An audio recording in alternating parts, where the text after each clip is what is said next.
Thousands of New York City firefighters responded to the World Trade Center on 9/11. 343 would lose their lives. One was the brother of retired New York City Fire Chief Joseph Pfeifer, who was the first fire chief on the scene that day.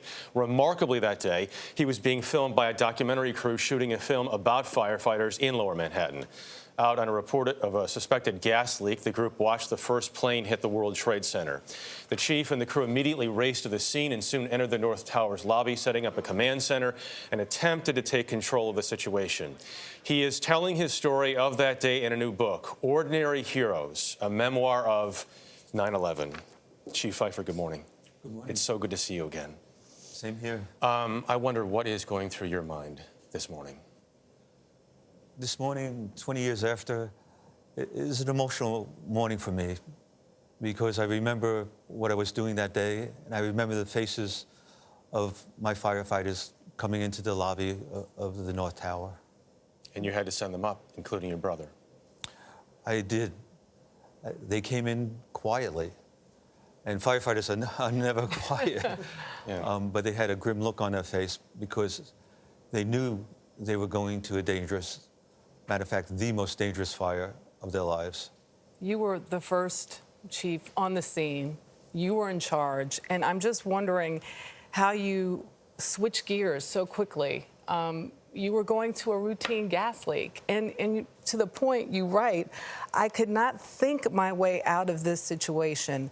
I had to trust my instincts. Initially, I trusted my instinct, and when I saw the plane hit the World Trade Center, I got on the radio and it said that a plane just crashed into the building. But then I had to take about 60 seconds to what I call deliberate thinking. What do I need to do now? And I got back on the radio, and this time I said, we have a number of floors on fire, and that the plane was aiming for the building. Jeff mentioned you sent firefighters up as you would at any scene, and your brother was among them. And I was taken in the book that you wrote about how afterwards, that documentary film crew that was with you, they had a shot of you telling Kevin to take his company up, Engine 33, to go up into that stairwell. What did it mean to you, though, to be able to see that moment? That's a special moment. It was a moment where my brother came in and he didn't say a word. And we looked at each other, wondering if we were going to be okay. And then I ordered him to go up.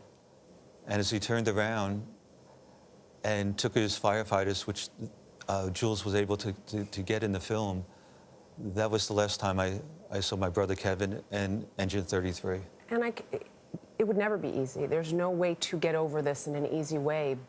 But in seeing the look on his face, in knowing he was there to do the job the same way you were, did that help in the process of trying to mourn your brother? It did.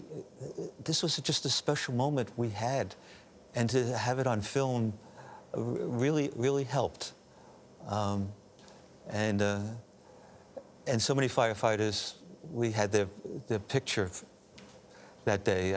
I think Jules said something like 67 or 69 he was able to capture. And it was his job and so many others' job, and the book is called Ordinary Heroes. Mm-hmm. What is an ordinary hero to you? To me that day, as the firefighters were going up, people were coming down, and they said, don't stop, keep going, you can make it out of here. And we know from those survivors that those simple words made a difference. And when I ordered the firefighters in the North Tower to evacuate, as my brother was coming down, he stopped on the 9th floor and redirected people and firefighters to a safer way out. Ordinary things, but at an extraordinary time. And that's my definition of ordinary heroes.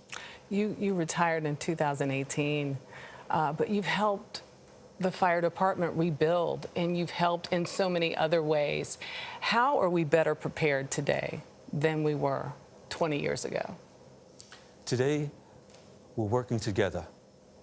I spent a lot of time working with NYPD, and we brought NYPD and FDNY together. And not only to do exercises and planning, But I'll tell you the secret. The secret was taken from Jules's grandmother.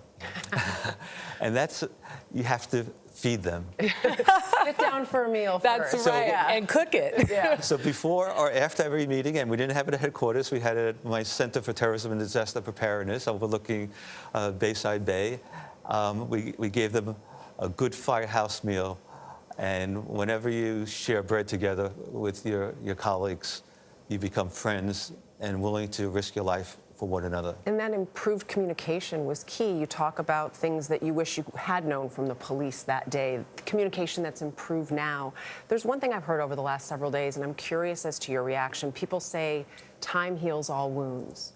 With 9/11, does that still hold true?